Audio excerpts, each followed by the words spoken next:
모택동 마오쩌둥은 중국의 정치가이자 혁명가로 중화인민공화국의 창립자 중 한 사람입니다. 그의 생애를 자세히 살펴보겠습니다. 1. 초기 생애 출생.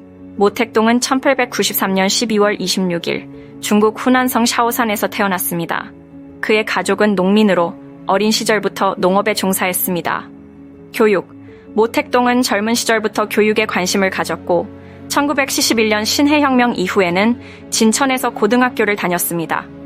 이후 베이징으로 가서 대학에 진학하였으나 정식 교육을 마치지는 못했습니다. 정치활동의 시작. 중국 공산당 가입. 1920년대 초 모택동은 공산주의에 매료되어 중국 공산당에 가입했습니다. 그는 농민의 권리를 옹호하는 이론을 발전시키기 시작했습니다. 농민운동. 모택동은 후난성에서 농민운동을 조직하고 농민들의 권리와 토지 개혁을 주장했습니다. 이는 그가 후에 농민혁명을 지향하는 이론을 발전시키는 계기가 되었습니다. 3. 중국 내전과 공산당의 성장. 장제스와의 대립. 1927년 국민당과의 연합이 깨지면서 모택동은 공산당의 무장투쟁을 강화하였습니다. 그는 농촌을 기반으로 한 혁명 전술을 채택했습니다. 장정. 1934년 국민당군의 압박을 피하기 위해 모택동과 그의 군대는 장정 창정을 시작했습니다.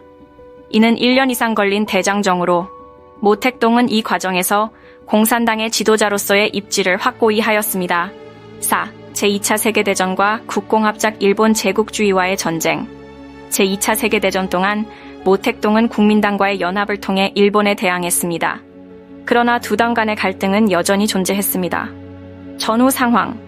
전쟁이 끝난 후 모택동과 장제스 간의 갈등이 다시 격화되었고 1946년부터 1949년까지 중국 내전이 재개되었습니다. 5. 중화인민공화국의 창립 승리와 공화국 수립. 1949년 10월 1일 모택동은 베이징에서 중화인민공화국의 성립을 선언했습니다. 그는 국가의 초대 주석이 되었습니다. 사회주의 개혁. 모택동은 토지 개혁과 산업 국유화 등을 통해 사회주의 체제를 구축하기 시작했습니다. 이는 농민과 노동자의 권리를 강화하는 데 기여했습니다. 6. 대약진 운동과 문화대혁명. 대약진 운동. 1958년 모택동은 대약진 운동을 시작하여 농업과 산업의 급격한 발전을 추구했습니다. 그러나 이 운동은 심각한 기근과 경제적 혼란을 초래했습니다. 문화대혁명. 1966년 그는 문화대혁명을 선포하여 기존의 문화와 사상을 전복하려 했습니다. 이 과정에서 수많은 지식인과 전통 문화가 탄압받았고 사회적 혼란이 야기되었습니다. 7. 말년과 죽음. 건강 악화. 1970년대 초반 모택동의 건강이 급격히 악화되었고 그는 여러 차례의 병원 치료를 받았습니다. 사망. 1976년 9월 9일 모택동은 베이징에서 사망했습니다. 그의 죽음은 중국 역사에 큰 변화를 가져왔고 이후 개혁 개방 정책이 시작되었습니다. 8. 유산과 영향. 정치적 유산.